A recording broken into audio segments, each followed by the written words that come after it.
Facebook দেখবা, এটা আমি নিষেধ করছি না। মানিক সাহেব কলাপাতায় ঘুমাইলো নাকি? প্রথমত আমি একজন যুবক, তোমরা আমাকে বুড়া কখনো মনে করবো না। তোমরা আমার সাথে একমত?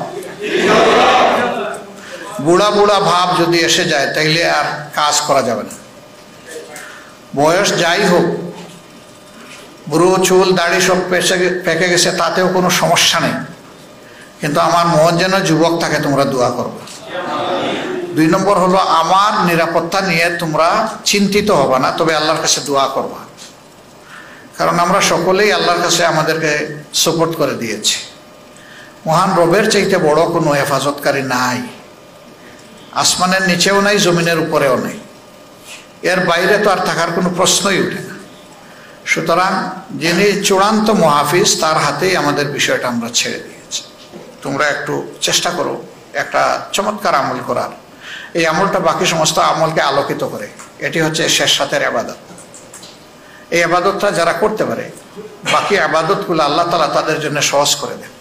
এটা বড় কঠিন, কিন্তু অসম্ভব নয়। এটা কঠিন কিন্তু অসম্ভব নয়, এটা সম্ভব। এই জিনিসটা তোমরা ইনশাআল্লাহ করবা।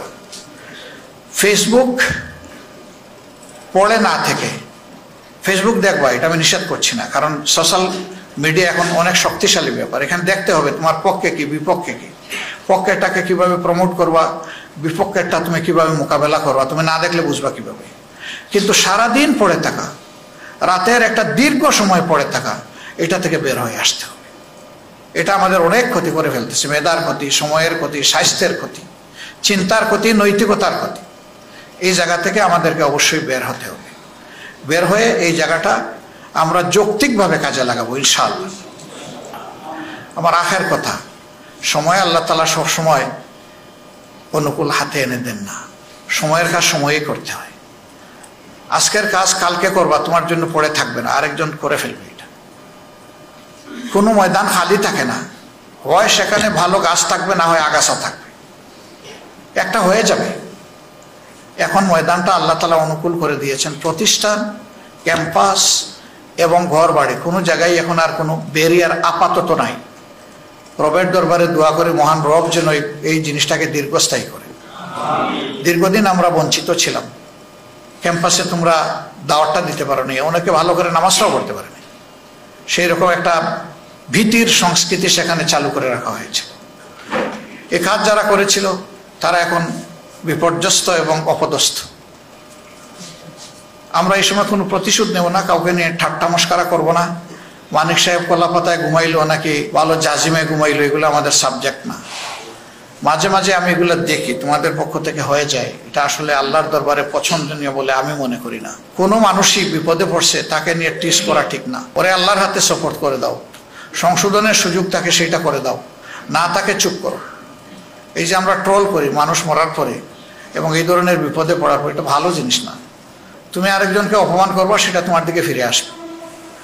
ইসলামী মহলের ব্যাপারে আমাদের তীব্র আকাঙ্ক্ষা যে আমাদের একটা ঐক্য হওয়া দরকার, কর্মের ঐক্য, চিন্তার ঐক্য। কিন্তু সেই আমরাই আবার ওদেরকে দিয়ে কেউ একটু খুশা দিল আমাদেরকে, বস আমরা ফুঁসে উঠলাম। এটা করা যাবে না।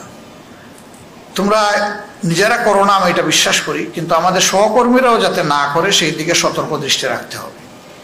আমাদের কিছু ওলামায়ে কেরামও আছেন যারা মাঝে মধ্যে এগুলাতে জড়ায় পড়েন, কিন্তু এটা ফিতরতান কিছু ব্যাপার আছে। মানুষের ফিতরত সহজে পরিবর্তন হয় না। আমরা দফায় দফায় দৃষ্টি আকর্ষণ করার পরেও দেখেছি যে একই ব্যক্তি আবার বারবার একই ধারায় তিনি ভুল করতেছেন। একদিকে আপনি ঐক্যের আকাঙ্ক্ষা পোষণ করবেন, আর একদিকে সামান্য গুনাহাতা আপনি মানে এড়িয়ে যাবেন না, এটা তো হয় না। মুমিন তো সেই যে তার ভাইকে ক্ষমা করে দেয়, রাতে ঘুমাবার আগে বলে, আল্লাহ আমি তোমার গোলামকে ক্ষমা করে দিলাম, এর উসিলায় তুমি আমাকে ক্ষমা করে দাও। সেই তো মুমিন। এই জন্যে মুমিনগণ যেন পরস্পরের প্রতি ঝগড়া বিবাদে আর লিপ্ত না হয়, এটার কবর রচনা হয়ে যাওয়া দরকার। এই বিষয়গুলো তোমরা খেয়াল রাখবা ইনশাআল্লাহ। লেখাপড়ায় মনোযোগী হও, এতদিন পরিবেশ ছিল না। এখন যেখানেই প্রতিষ্ঠান চালু হবে সেখানে তোমাদেরকে মনোযোগী হয়ে নিজেদেরকে তৈরি করে নিতে হবে। Quality, quality and quality. এই quality both materialistic and spiritual, এই দুই দিকের কোনোটাই কম্প্রোমাইজ করা যাবে না। দুইটা সমান তালে আমাদেরকে অ্যাচিভ করতে হবে। আল্লাহ আমাদেরকে তৌফিক দান করুন। আসসালামু আলাইকুম ওয়া রাহমাতুল্লাহ।